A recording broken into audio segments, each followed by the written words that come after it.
So that is not an intruder or a ghost behind my shoulder. That is Bailey. He's in one of my classes in college, and he's filming us for a project. So let's get right into the fights, man. UFC Austin. This was probably the best fight night of 2023 for the UFC. Obviously, like a non-pay-per-view card. The prelims were stacked. Awesome fights from beginning to end. A lot of finishes, a lot of just wars in there, man.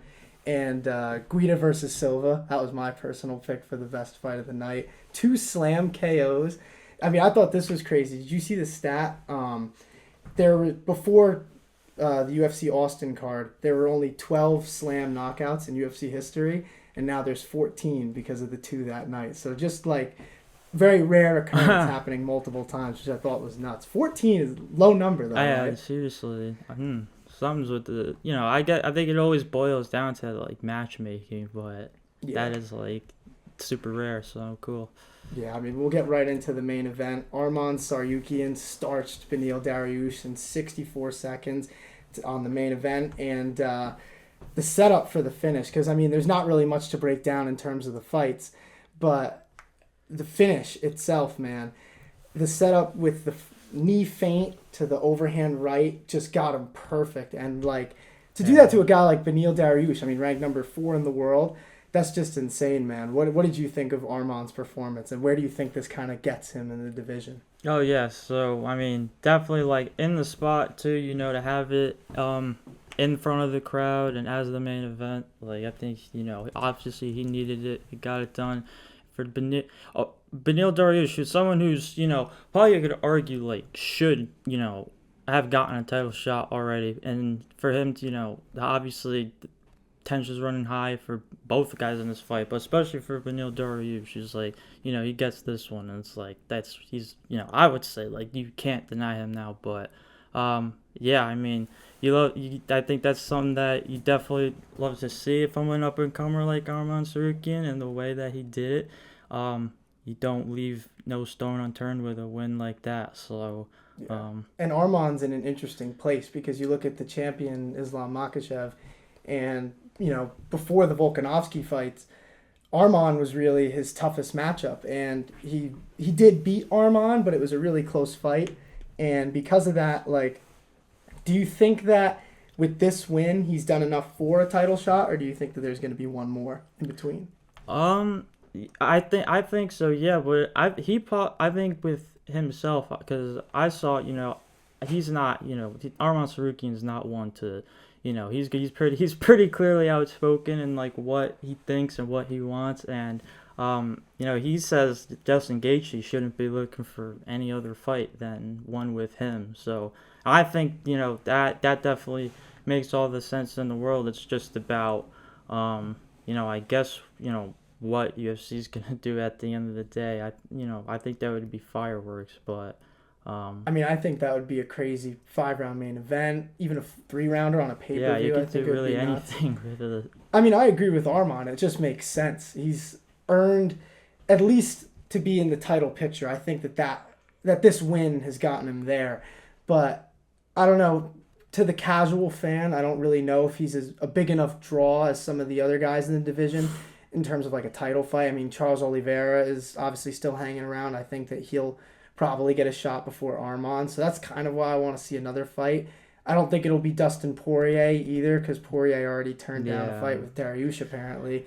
Chandler's still waiting on Conor McGregor. I mean, who knows what's going to happen with those guys. I mean, I still think Exactly. now I think that fight might happen, but who knows? This division is so hard to get like that premier top fight, and so like obviously I think Beneil Dariush had to take this fight, but obviously you see now like he wished things could have gone differently, and that, but that's how the game works, and I obviously have a new bona fide contender on our hands. So in a division that kind of needs one at this point, because if it's not for Arman, we're going to be seeing the same guys over and over again fighting for the exactly. title. Arman's one of these guys that like if he doesn't have the title, it's like it's real hard to get that respect from the top guys. Yeah, so. And I'm glad Dariush gave him a chance, because if you think about it, like Dariush's rise was very similar in the sense that like a lot of the top contenders didn't want to fight him. And now that, Yeah, he man. gave He's Armand had. that shot, and now Armand's right at the top where Beneil was, and now he's set up for one of these big fights. And hopefully, if he wins, maybe he'll get a title shot out of it. So I think with that, we'll move on to the co-main event. So we're back. Obviously, you guys just saw the cut. I just let Bailey out real quick. Figured I won't have him sit here in 30 minutes of silence. You know what I mean? He got the footage he needed, and we're grateful that he even wanted to cover us. So that was pretty cool. Have us on the other end of the interviews for once, And with that, we'll get right back into the co-main event, and that was Jalen Turner versus Bobby Green. And there's two different places where we could really take this conversation. On the one hand, you feel really bad because Jalen Turner had a great knockout win on a short notice fight versus Bobby Green, and it's sadly overshadowed by the terrible stoppage by Kerry Hatley, the referee. I mean, Bobby Green probably took at least 8 to 10 unnecessary shots while he was there on his stomach. So, for those who didn't see the fight, Jalen hit Bobby with a clean right hand, dropped him, and Bobby was pretty much on his face. And Jalen, Bobby was defending himself at first, but even then you can kind of see that the fight was pretty much over just by how big the shot was on the feet. But then, after that, you see Bobby's hands start to fall, and then you see 1, 2, 3, 4, and it's stopped. I felt like Dan Hardy, stop the fight! Everybody I think was yelling that yesterday. I mean, and shout out to Dan Hardy, he's the best. But his wife, Veronica Hardy, actually, first fight of the fight card, she got a win. Congratulations to her. But back to this fight, stop the fight is right, because dude, that was one of the worst stoppages, not only of the past few years, but one of the worst stoppages I've really ever seen. Really, since I've been a fan of MMA. You think of the old days Mario Yamasaki, let her be a warrior, or Steve Mazzagatti. It seemed like Kerry Hatley was a bit more, what's the word? He took more accountability for it. But at the end of the day, it's still extra shots that Bobby Green didn't need to take. And I don't know, man. There's a lot you could say, but what was going through your head when you saw that finish? It's always tough. I like to try to put myself in the referee's shoes at times, but obviously there's times where it's even the ref, because even with this, Gary Hadley's okay, yeah, there's no beating around in the bush with this. That was way too late to stop the fight, and so it's tough because maybe what was going through his head is Bobby Green, and it's Bobby Green has already weathered so much damage before, I don't know, he'll show, because it's Jalen Green is on top of his back and everything, and it's Jalen Green. I mean, I said, you could argue that fight was over when he got dropped. He was still defending, but when you're flat on your face, Jalen Turner was that, absolutely just relentless with the shots on the ground. I don't. Well, you can't blame him for that, though. I mean, his job is to keep going until the ref stops you. And I get to maybe newer fans, he might look like a terrible person, but I think for the seasoned MMA fans, we definitely know that that's his job.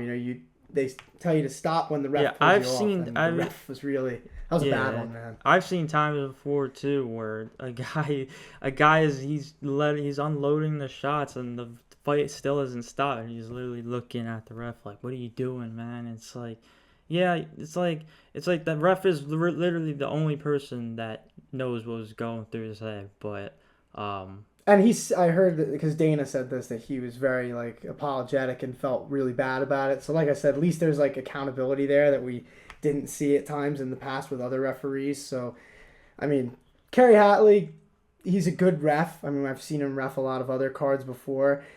Hopefully this is a one-time mistake. I mean, you kind of alluded to it. The ref's job is so difficult.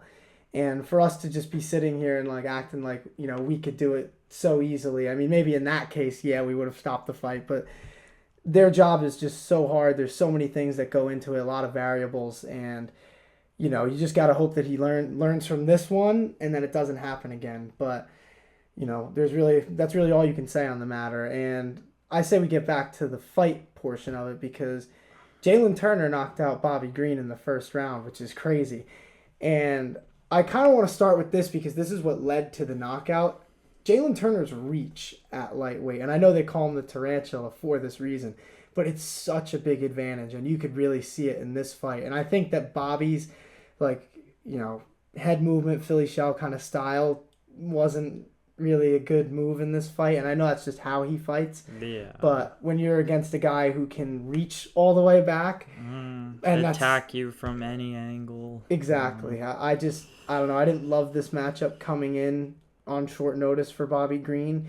I felt a little bit better for him when Jalen maybe had a little bit of trouble making weight. But then when he did make weight, I was kind of like, it was a tough cut. But like I said, when your style is more head movement and you got a guy with reach and speed like Jalen Turner has, I mean, for that size, the fact that he's even like as fast as he is pretty crazy.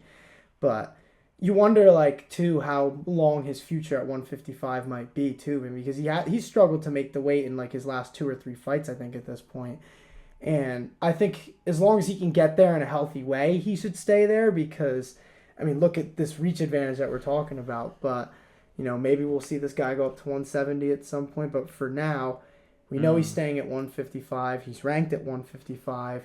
And there was some talk about this after the fight. I was curious to see what you thought of this possible matchup, but Jalen Turner versus Hanato Moicano, sign me up for that, man. That's something that I would love to see. Yeah, man. I mean, I guess to quote Jalen Turner, like, Hanato Moicano is pretty much, he's pretty much a guy that, like, wants to smoke with anybody. Really, like, and any, like, new, up and comer that's really making his name, make the rounds. And Jalen Turner is no different. I think it's like, just another really fun stylistic matchup between a young up and comer and a seasoned vet. And so, yeah, I think that's a kind of fight that could definitely be a co-main or even a main event for one of these fight night cards. So yeah, I could definitely see it being, honestly, either of those. Maybe some more casual fans wouldn't like it if it was a main event, but I mean, hey man, I'd sign up for Turner versus Moicano over 5 rounds. Maybe they could do one of those things that they're starting with the 5-round co-main events too. You never know. That could be a thing. I mean, if you remember, that's what this card was supposed to be. It was going to be Bobby Green versus Dan Hooker before Dan got hurt. So maybe we'll see that down the line now with Jalen and maybe Renato Moicano. But moving on to the next fight, Davis and Figueiredo, dude, at bantamweight. I mean, there's just like with the last fight, there's so many different places where you could start. But where I'm going to start is, obviously beat Rob Font in his bantamweight debut. He's now in the top 10. But the thing that really stuck out to me when I watched this fight is Figueiredo's speed at 135. He doesn't look like he's lost a step. And he was fast at flyweight.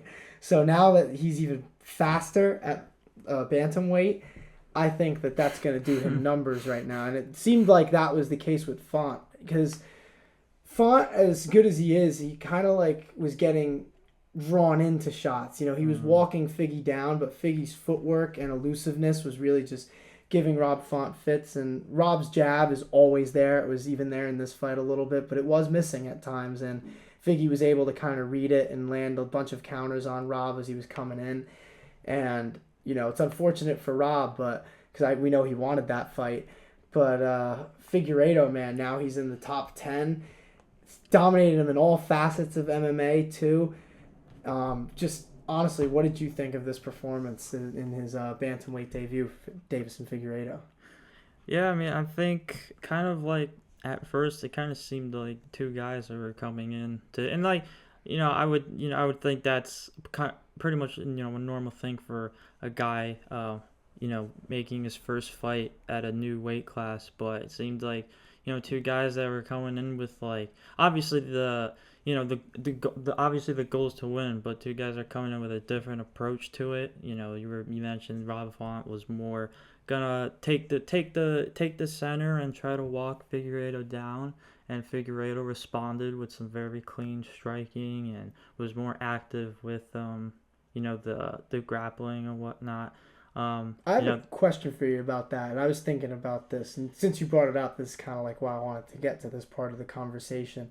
So, Figueiredo did take Rob Font down a few times, but besides the last round, it didn't seem like he was getting that much control time.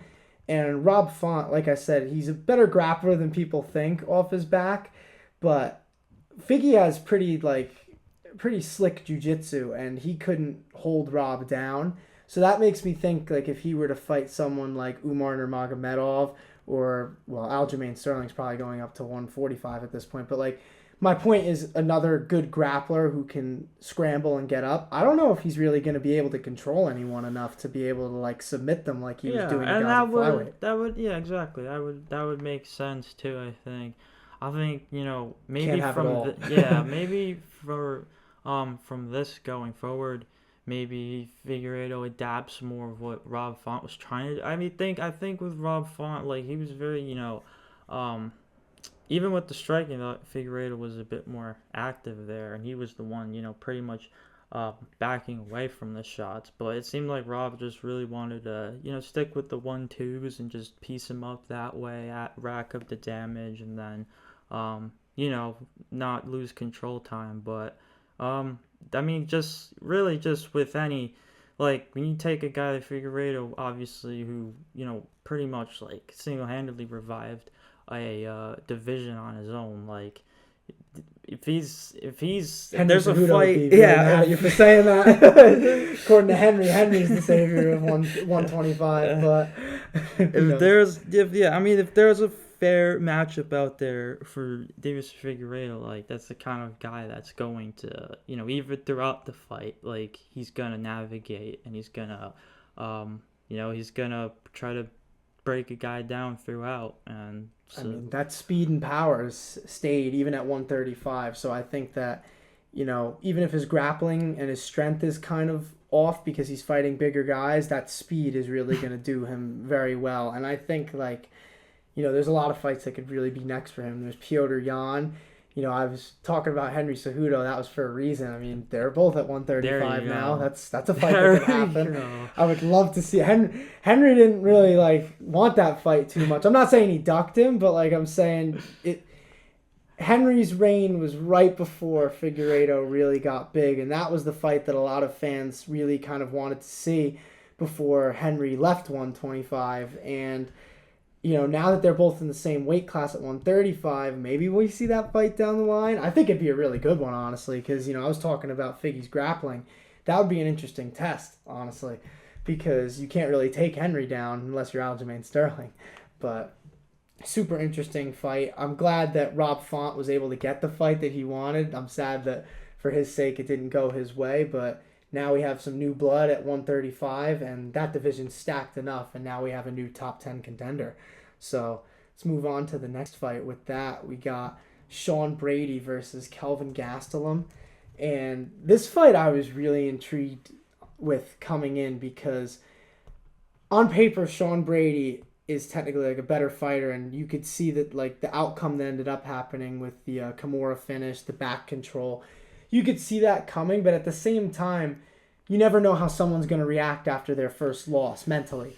And Sean Brady wanted to prove his doubters wrong, and he did that. And with Kelvin Gastelum, he's coming back to 170. I think that was, because his last couple of welterweight fights, he missed weight. I want to say I saw on MMA Junkie that was the last time he made 170 since 2014, 2015, which is almost a decade. That's a fucking long time. Yeah, and hey, he made the weight fine too. So shout out to him for staying disciplined, because in the past it seemed like he had really struggled to make it, and this time really came off like nothing, it seems like. But it's unfortunate that it didn't really go much better for him after that, because Sean Brady, I just talked about his top control, his back mount, and that Kimura dude at the end was just filthy.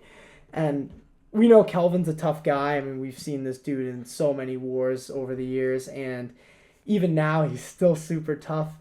And on the ground, I figured that Sean was going to have a tougher time finishing him, especially from the back mount, as good as he is from there, just because Kelvin, he's just such a dog in there, dude. That's why I love watching him fight. I really do root for him a lot. And that Kimura, though, at the end, that's just one of those things that there's no amount of toughness that's going to get you through something like that. It's either Oh, you're tapping or you're getting your arm broken or your shoulder just ripped apart. Not fun at all, but man, what did you think of this Sean Brady rebound performance, dude?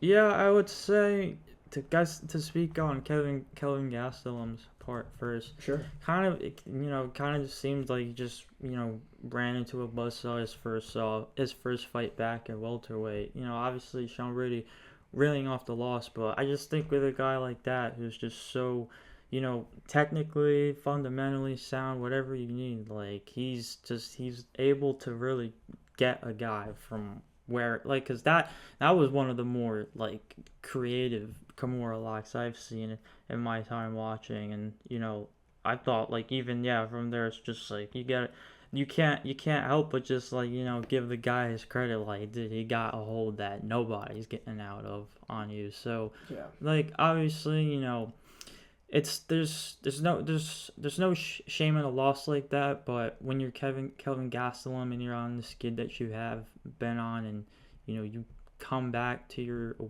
original division and have to suffer a loss like that at this point of your career, it's tough. It's tough. And Kelvin Gastelum obviously is a guy who's rebounded for a lot, even for him to still be fighting and still be like, yeah, I still want to stay active. Like, And he's had like a lot of injuries too in training in the past couple of years. He's had to pull out of a lot of fights, so you hope that he's going to be all right. exactly. You don't want to see like a skid turn into like a finish every fight going forward. Yeah, I So, mean, luckily I think he did say he was fine, and I know he said on I think it was Twitter that he wants to stay active. He wants to get back in there and right the wrongs. And I mean, really, besides the Kimura, he didn't really take that much damage, which is a good thing. I mean, he was getting controlled pretty much the whole fight, but the ground and pound was not too terrible for most of it, really, besides the first round. But then, like, if you noticed, Sean Brady kind of had to steer away from that as the fight went on, because when he was trying to attack with the ground and pound in round one, Kelvin was able to reverse it for a little bit. So it's like, Kelvin's a tough dude, man. Like, even against a guy like Sean Brady, he always has those tricks up his sleeve. He's truly a crafty veteran. He's got great boxing and good jiu-jitsu, but against a guy like Sean Brady with such good grappling, it's really tough. And, I've heard Paul Felder, a bunch of other people talk about Sean Brady's strength, and I think that that's a big, not to use the same word, but I think it's a big strength for him at 170. And I think that Kelvin still could have a future at this weight class, but it just really depends on what matchup you give him, because if he wants to stay active, I don't think that this fight, like you were kind of saying, it's not like he lost to a nobody. Sean Brady was undefeated, and his only loss was to Bilal Muhammad, who is now a top contender at welterweight and might even get the next title shot depending on who wins that fight at UFC 296 between Leon and Colby. But welterweight, man, is always a fun division to talk about, and I'm honestly curious to see where both guys go from here, because I do think that Brady deserves a nice step up next. I mean, like I said, when your only loss is against Bilal Muhammad, I don't think that's anything to really scoff at. And then as for Kelvin Gastelum, I think every MMA fan who's been watching for a while wants to see him rebound on a positive note. So we'll see what happens with him. But another big positive and vintage performance on this card was by Miesha Tate at the very end of the prelims. And I was so impressed by this fight, man. And I know he had some great finishes on the main card, but this might have been the most impressive performance to me on the whole entire card. Just from when you, it's been so many years at this point since her title reign. I mean, she was the champion in 2016, and I thought I was in a time machine, because this looked like 2016 Miesha. Just from the opening bell, the way that she aggressively goes across the cage, goes for the takedown right away. I mean, like I said, it was vintage, and Avila looked like she just didn't know how to handle that. I don't know if she even expected Miesha to come on that strongly and that quickly.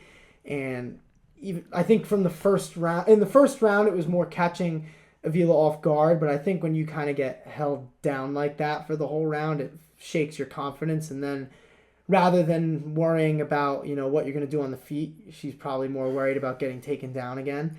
So it just didn't seem like anything was going right for Avila after that first takedown, honestly, by Miesha Tate. And I mean, Miesha was relentless, dude. It was an amazing fight. What did you think of this one?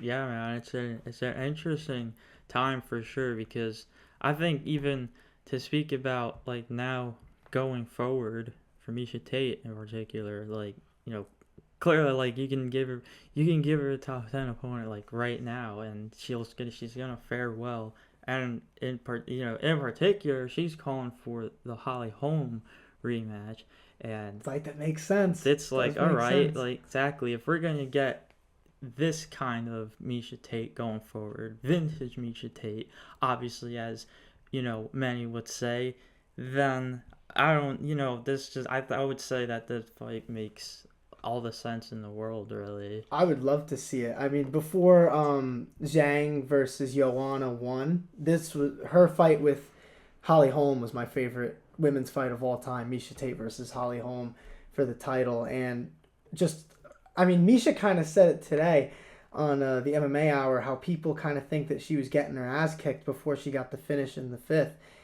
And I kind of agree with it. Like, that's not the case. Like, Holly was winning the fight, but she wasn't winning every moment. And Misha was. She did take her down at different points in that fight. She had control, and it was really back and forth, which is why I want to see it again. You mentioned that's really the way you can get vintage Misha, get a nice vintage rematch in there. I don't think any rematch will ever be as vintage, though, as Robbie Lawler and Nick Diaz, too, 20 years after the original. That was still crazy to me. But, I mean, I loved it, man. I'm a big fan of Misha Tate. I think she's great for the sport. She's a good ambassador for it. She's always been one of the biggest stars in it since she's been there. I mean, her rivalry with Ronda Rousey is arguably one of the biggest catalysts that launched women's MMA. I mean, before Misha, Ronda was really just mowing these girls down. And, like, Misha was the first one to really step up and be like, no, I think I can beat her. And she talked that shit against Ronda Rousey. And if you remember, Ronda Rousey didn't really take too kindly to that. So I think, didn't she flip her off too after, I think it was the fight they had in the UFC. She flipped her off instead of shaking her hand after the fight. So those two don't like each other. But Ronda, unless she comes back, I don't think that fight will ever happen again. But so let's get Tate versus Holm too, man. I'm down to see that. 5 rounds again too. Make that should be a main event of a fight night. So I would love to see it, man. But before we go, I do want to talk about this. We don't ever talk about BKFC. But did you guys really think we weren't going to talk about Mike Perry? I mean, dude, what? This dude has found his niche in BKFC. It's unbelievable. He was good in the UFC. I mean, he was kind of like always on that fringe of the top 15, top 10 on like a good run. And he's not a bad fighter. And, we wondered where he'd go after he parted ways with the UFC. And when he signed with BKFC, when I was thinking even back then that this was probably a good move for him. Because it suits his style more. I mean, he's always been like just a tough, gritty boxer. And, I mean, now we've seen his resume. He just beat Eddie Alvarez last weekend, if nobody saw that. He also has beaten Michael Venom Page, who is obviously an amazing striker, Bellator fame. Might be in the UFC sooner or later. You never know. We'll find out. Luke Rockhold, crazy. And now Eddie Alvarez. That's 3 huge wins in BKFC. And Mike Perry is now the king of violence, dude. What do you think of this? I mean, it really does go without saying. Like, it's just impressive. It's like these fights that obviously never materialized in UFC, but now you take straight bare knuckle boxing and you pretty much like it's a whole different game, and you see like the kind of results that are happening. It's Mike Perry not taking care of all these guys, and it's like, man, it's like, yeah, like clearly they've got a draw going on there with Platinum Mike. The people like, and I'm not faulting people who think like this, and it's not like they watch us anyway, so casuals. But the people who are kind of like steered away from MMA because of like all the blood that you see. Do you imagine if you like showed these guys BKFC? They'd be hardcore UFC fans. Oh yeah, this is nothing compared to that. And that too, even Mike Perry's time in UFC, the casual fan would not really get down with Mike Perry's whole his whole persona and whatnot. You think? I think people. I mean, I don't know. I loved Mike Perry when he was in the UFC. Well, speaking for the casuals, True. as we had to call out, He does have a strong personality. Exactly.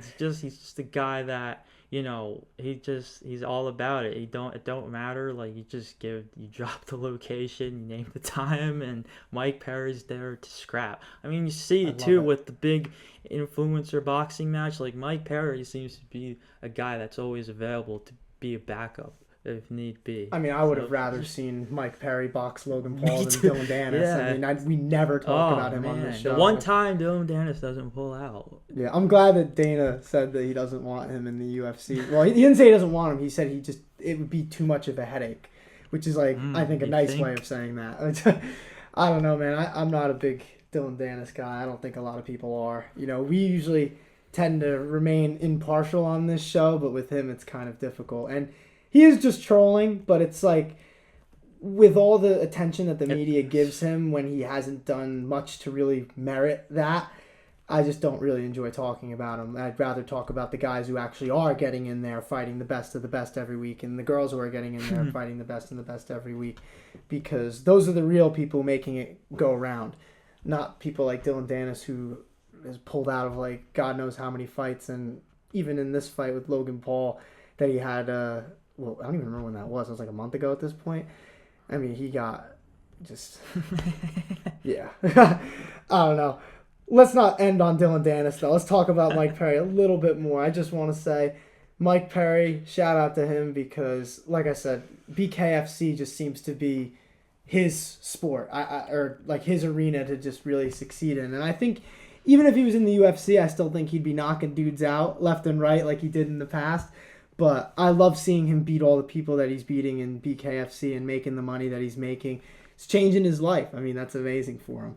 And I think the hardcore fans who appreciate Mike Perry's personality definitely love it, because we know the hardcores all love Mike Perry. Who doesn't, right?